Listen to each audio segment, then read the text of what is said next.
नमस्कार दोस्तों, एजुकेशन 790 से मैं सुरेश यादव। दोस्तों, मौर्य में हम देखेंगे आज अशोक के बारे में, जहां से काफी इंपॉर्टेंट प्रश्न बनता है। तो बिंदुसार का उत्तराधिकारी अशोक महान हुआ, जो 269 ईसा पूर्व में मगध की राजगद्दी पर बैठा। इसका टाइम ड्यूरेशन याद रखिए, 269। प्रश्न यहाँ से दोस्तों काफी बनता है। राजगद्दी पर बैठने के समय अशोक अवंती का राज्यपाल था। वेरी इंपॉर्टेंट, कहाँ का राज्यपाल था? अवंती का। मास्की एवं गुर्जरा अभिलेख में अशोक का नाम अशोक मिलता है। मास्की और गुर्जरा अभिलेख में अशोक का नाम अशोक मिलता है। पुराणों में अशोक को अशोक वर्धन कहा गया है। क्या कहा गया है? अशोक वर्धन। अशोक ने अपने अभिषेक के 8वें वर्ष लगभग 261 ईसा पूर्व में कलिंग पर आक्रमण किया और कलिंग की राजधानी तोसली पर अधिकार कर लिया। कहाँ आक्रमण किया था? कलिंग पर, और उसकी राजधानी जो तोसली थी उस पर उसने क्या कर लिया? अधिकार कर लिया। प्लिनी का कथन है कि मिस्र का राजा फिलाडेल्फस मिस्र का राजा फिलाडेल्फस मतलब टालमी द्वितीय ने पाटलिपुत्र में डियानीसियस नाम का एक राजदूत भेजा था अशोक के दरबार में। तो यही याद कर सकते हैं कि डियानीसियस किसका राजदूत था? या फिलाडेल्फस का। किसका था? फिलाडेल्फस का। उपगुप्त नामक बौद्ध भिक्षु ने अशोक को बौद्ध धर्म में दीक्षा दी थी। देखिए, कौन दिया था? उपगुप्त। कौन दिया था? कौन दिया था? उपगुप्त। उपगुप्त नामक बौद्ध भिक्षु ने अशोक को बौद्ध धर्म की दीक्षा दी थी। अशोक ने आजीविकों को रहने हेतु बराबर की पहाड़ियों में 4 गुफा का निर्माण करवाया, जिनका नाम कर्ज, चौपार और सुदामा और विश्व झोपड़ी। ये याद रखिएगा, कई बार ये प्रश्न में। अशोक ने आजीविकों को रहने हेतु बराबर की पहाड़ियों में 4 गुफाओं का निर्माण कराया था। यह स्टेटमेंट में आएगा। इसमें कर्ज, चौपार, सुदामा और विश्व झोपड़ी। अशोक के पौत्र दशरथ ने आजीविकों को नागा अर्जुन गुफा प्रदान की थी। कौन सी गुफा? नागा अर्जुन। अब देखिए, अशोक से दोस्तों प्रश्न काफी बनता है, इसलिए इसको आप सबको ध्यान से सुनना है। अशोक के सातवें सातवें स्तंभलेख में आजीविकों का उल्लेख किया गया है तथा महामात्रों को आजीविकों के हितों का ध्यान रखने के लिए कहा गया है। आजीवक संप्रदाय की स्थापना मक्खल गोसाल ने की थी। याद रखिएगा, कौन किया था? मक्खल गोसाल ने। अशोक की माता का नाम सुभद्रांगी था। क्या था? सुभद्रांगी। याद रखिएगा, इसकी माता का नाम क्या था? सुभद्रांगी। अशोक ने बौद्ध धर्म के प्रचार के लिए अपने पुत्र महेंद्र एवं पुत्री संघमित्रा को श्रीलंका भेजा। अब देखिए, बौद्ध धर्म के प्रचार के लिए कहाँ भेजा जाता है? श्रीलंका भेजा जाता है। उसमें किसमें? महेंद्र और संघमित्रा को। बौद्ध परंपरा और उनके लिपियों के अनुसार अशोक 84,000 स्तूपों का निर्माण किया था। कितना? 84,000। भारत में शिलालेख का प्रचलन अशोक ने किया था। याद रखिएगा, सब इंपॉर्टेंट फैक्ट्स हैं। अशोक के शिलालेखों में ब्राह्मी, खरोष्ठी, ग्रीक, अरमाइक लिपि का प्रयोग हुआ। ग्रीक एवं अरमाइक लिपि का अभिलेख अफगानिस्तान के खरोष्ठी लिपि का अभिलेख, उत्तर पश्चिम पाकिस्तान से शेष भारत से ब्राह्मी लिपि के अभिलेख मिले हैं। देखिए कहाँ कहाँ मिले हैं, तो उत्तर पश्चिम पाकिस्तान और शेष भारत। नोट: खरोष्ठी लिपि दाई से बाई लिखी जाती थी। कहाँ से? दाई से बाई। अशोक के अभिलेखों को 3 भागों में बांटा जा सकता है: शिलालेख, स्तंभ लेख और गुहा लेख। और कौन सा है? गुहा लेख। अशोक के शिलालेख की खोज 1750 में पाव- पावरेटी पावरेटी फैंथलर पावरेटी फैंथलर ने की, जिनकी संख्या 14 है। अशोक के अभिलेख को पढ़ने में सबसे पहले सफलता 1837 में जेम्स प्रिंसेप को प्राप्त हुई थी। वेरी इंपॉर्टेंट है, कई बार आया हुआ है, इसको जरूर याद रखिएगा। अशोक के अभिलेख को पढ़ने में सबसे पहली सफलता 1837 ईस्वी में जेम्स प्रिंसेप को हुई थी। अब देखिए, अशोक के प्रमुख शिलालेख और उनमें वर्णित तथ्य वेरी वेरी इंपॉर्टेंट है। यहाँ से प्रश्न खूब बनता है। तो पहला शिलालेख, इसमें पशुबल की निंदा की गई है। क्या की गई है? पशुबल की निंदा। दूसरा शिलालेख, अशोक ने मनुष्य और पशु दोनों को चिकित्सा व्यवस्था उल्लेख किया है। तीसरा में इसमें राजकीय अधिकारियों के आदेश दिया गया कि वे हर 5वें वर्ष के उपरांत दौरे पर जाएं। शिलालेख में कुछ धार्मिक नियमों का भी उल्लेख किया गया है। चौथा शिलालेख में, इस अभिलेख में भेरी घोष की जगह धम्म घोष की घोषणा की गई है। 5वां शिलालेख में धर्म महामात्रों की नियुक्ति के विषय में जानकारी मिली है। छठा में आत्मनियंत्रण, क्या बताया गया है? आत्मनियंत्रण। 7वां 8वां में अशोक की तीर्थ यात्राओं का उल्लेख किया गया है। 9वां शिलालेख में इसमें सच्ची भेंट और सच्चे शिष्टाचार का उल्लेख किया गया है। 10वां इसमें अशोक ने आदेश दिया कि राजा तथा उच्च अधिकारी हमेशा प्रजा की हित में सोचे। 11वां शिलालेख इसमें धम्म की व्याख्या की गई है। 12वां इसमें स्त्री महापात्रों की नियुक्ति सभी प्रकार के विचारों के सम्मान की बात कही गई है।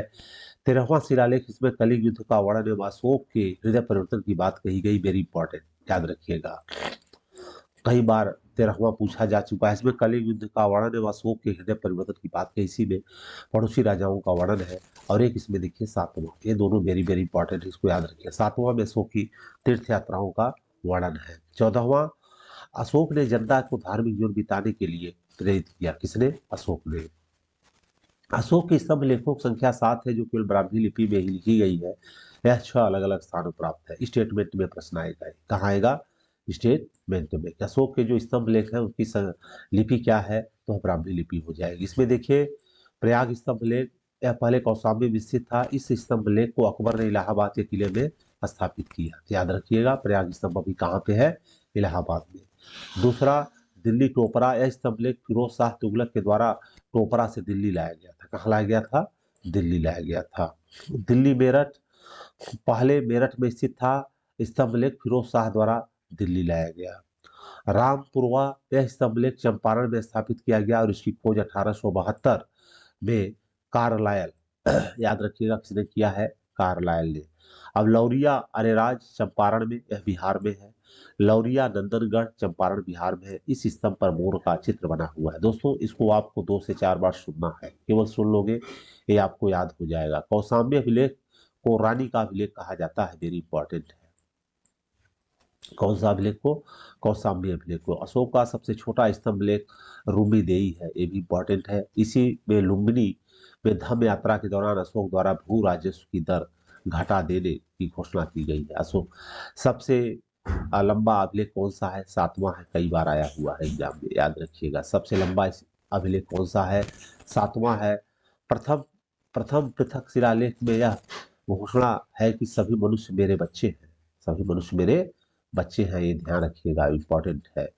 अशोक का सारे कुना कंदहार प्रासी पूर्वी प्रांत पाटलिपुत्र अभिलेख ग्रीक एवं आरमाइक भाषाओं में है। याद रखिएगा सारे कुना प्रासी ग्रीक और पाटलिपुत्र के अभिलेख ये ग्रीक और आरमेइक में है। साम्राज्य में मुख्यमंत्री एवं पुरोहित की नियुक्ति के पूर्व उनके चरित्र की काफी जांचा परखा जाता था, जिसे उपधा परीक्षण कहा जाता है। क्या कहा जाता है? उपधा। सम्राट की सहायता के लिए मंत्रिपरिषद होती थी, जिसमें सदस्यों की संख्या 12, 16 और 20 हुआ करती थी। अर्थशास्त्र में शीर्षस्थ अधिकारी के रूप में तीर्थ का उल्लेख मिलता है, जिसे महामात्र कहा जाता था, जिसकी संख्या 18 थी। अर्थशास्त्र के चर जासूस को कहा गया है। किसको कहा गया है? अर्थशास्त्र में क्या कहा गया है? चर जासूस। अशोक के समय मौर्य साम्राज्य में प्रांतों की संख्या 5 थी। प्रांतों को चक्र कहा जाता था, याद रखिएगा, इंपॉर्टेंट है। क्या कहा जाता है?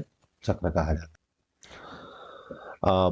प्रांतों के प्रशासक कुमार, आर्यपुत्र या राष्ट्रीय कहलाते थे।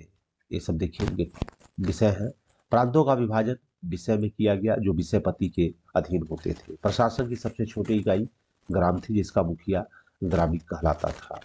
अर्थशास्त्र में वर्णित तीर्थ मंत्री, अब देखिए प्रधानमंत्री कहा जाता था। पुरोहित धर्म एवं ज्ञान विभाग का प्रधान होता था। सेनापति सैन्य का प्रधान होता था। युवराज राजपुत्र होता था। दवारी यह राज की द्वार रक्षक होता था। दवारी क्या होता था? राज की द्वार रक्षक होता था। अंतर्वैदिक अंतःपुर का अध्यक्ष होता था। हाँ, अंतःपुर का समाहर्ता, आय का संग्रहकर्ता, इंपॉर्टेंट है, इसको याद रखिएगा। कौन सा? समाहर्ता, आय का संग्रह करता। संविधाता राज की कोष का अध्यक्ष, इंपॉर्टेंट है ये भी। प्रशासता कारागार का अध्यक्ष। प्रदृष्टि कमिश्नर होता था। पौर नगर का कोतवाल। व्यवहारिक मुख्य न्यायाधीश, इंपॉर्टेंट है ये भी याद रखिए। नायक नगर रक्षा का अध्यक्ष। कर्मांतिक उद्योगों एवं कारखानों का अध्यक्ष। मंत्रिपरिषद अध्यक्ष। दंडपाल सेना का सामान एकत्र करने वाला दंडपाल। दुर्गपाल दुर्ग रक्षक। और अंतःपाल सीमावर्ती दुर्गों का रक्षक। इसमें देखिए जो जो हाईलाइटेड है वो आप जरूर याद कर लीजिएगा। प्रशासकों में सबसे छोटा गोप था। वो था जो 10 ग्रामों का शासन संभालता था। कितने ग्रामों का? 10 ग्रामों का। मेगास्थनीज के अनुसार नगर का प्रशासन 30 सदस्यों का एक मंडल करता था, जो 6 समितियों में विभाजित था। प्रत्येक समिति में 5 सदस्य होते थे। समझिए, प्रत्येक समिति कितने होते थे? 5 होते थे। बिक्री कर के रूप में मूल्य का 10वां भाग वसूला जाता था। इसे बचाने वाले को मृत्युदंड दिया जाता था। मेगास्थनीज के अनुसार एग्रोनोमाई एग्रोनोमाई मार्ग निर्माण का अधिकारी होता था। याद रखिएगा, ये भी इंपॉर्टेंट है। पीडब्ल्यूडी जो आज कार्य करता है, यह उसमें कौन करता था? एग्रोनोमाई। जो आज पीडब्ल्यूडी कर रहा है, वो उसमें कौन करता था? एग्रोनोमाई। एग्रोनोमाई। जस्टिस के अनुसार, वेरी वेरी इंपॉर्टेंट, जस्टिस के अनुसार चंद्रगुप्त मौर्य की सेना लगभग 50,000 अश्वारोही सैनिक, 9,000 हाथी और 8,000 रथ थे। इसके अनुसार कहा गया है, जैसी जस्टिस के अनुसार, जस्टिन के अनुसार चंद्रगुप्त मौर्य की सेना में लगभग 50,000 अश्वारोही सैनिक और 9,000 हाथी और 8,000 रथ थे। जस्टिन नामक यूनानी लेखक के अनुसार चंद्रगुप्त ने अपनी 6 लाख की फौज से सारे भारत को रौंद दिया। यही बात सही भी हो सकती है और नहीं भी, लेकिन यह सही है कि चंद्रगुप्त ने पश्चिमोत्तर भारत को सेल्यूकस की गुलामी से मुक्त किया। ये देखिए, इसी का स्टेटमेंट है। इसका जस्टिन जो यूनानी लेखक था, जस्टिन जो यूनानी लेखक था। युद्ध क्षेत्र में सेना का नेतृत्व करने वाला अधिकारी नायक कहलाता था। सैन्य विभाग का सबसे बड़ा अधिकारी सेनापति होता था। प्लिनी नामक यूनानी लेखक के अनुसार चंद्रगुप्त की सेना में देखिए 6 लाख पैदल सिपाही, 30,000 घुड़सवार और 9,000 हाथी थे। ये देखिए, इनके डाटा दिए गए हैं, इसको आप सब ध्यान दीजिएगा। मेगास्थनीज के अनुसार मौर्य सेना का रखरखाव 5 सदस्यीय 6 समितियां करती थी। मौर्य प्रशासन में गुप्तचर विभाग महामात्य सर्प नामक अमात्य के अधीन था। अर्थशास्त्र में गुप्तचर को गुण पुरुष कहा गया है तथा एक ही स्थान पर रहकर कार्य करने वाले गुप्तचर को संस्था कहा जाता है। एक स्थान से दूसरे स्थान पर भ्रमण करने वाले गुप्तचर को क्या कहा जाता है? संचार कहा जाता है। अशोक के समय जनपति न्यायालय के न्यायाधीश को राजू कहा जाता था। सरकारी भूमि को सीता भूमि, वेरी वेरी इंपॉर्टेंट, जो सरकारी भूमि थी इसको क्या कहा जाता था? सीता भूमि। बिना वर्षा की अच्छी खेती होने वाली भूमि को अदेव मातृक कहा जाता था। मेगास्थनीज के अनुसार भारतीय समाज को 7 वर्गों में विभाजित किया गया था। पहला दार्शनिक, किसान, अहीर, कारीगर, सैनिक, निरीक्षक और सभासद। स्वतंत्र वेश्यावृत्ति अपनाने वाली महिला को रूपा जीवा कहा जाता था। नंद वंश के विनाश के करने में चंद्रगुप्त मौर्य ने कश्मीर के राजा प्रवर्तक से सहायता प्राप्त की थी। इस वंश का, नंद वंश के विनाश करने के लिए चंद्रगुप्त मौर्य ने कश्मीर के राजा प्रवर्तक की सहायता प्राप्त की थी। मौर्य शासन 137 वर्षों तक रहा।